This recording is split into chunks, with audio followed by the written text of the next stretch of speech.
अस्सलाम वालेकुम। F3 10 मरले का प्लॉट है जी, बहुत अच्छी लोकेशन का, 1300 के नंबरों में।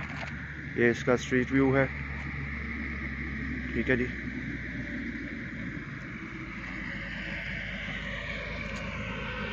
ये बरसाती नाला है और ये प्लॉट है जी, अच्छा प्लॉट है, साथ मेन रोड जा रही है। ये इस तरफ इसका स्ट्रीट व्यू है।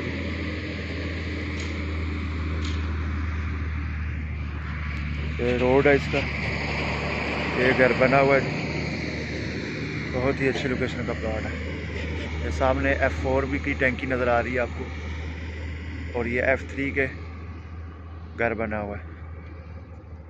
वो घर भी F3 में बना हुआ है जी, बहुत अच्छा प्लॉट है।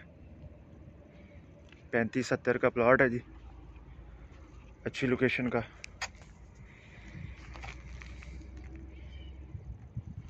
चैनल को सब्सक्राइब कीजिएगा, लाइक कीजिएगा और शेयर।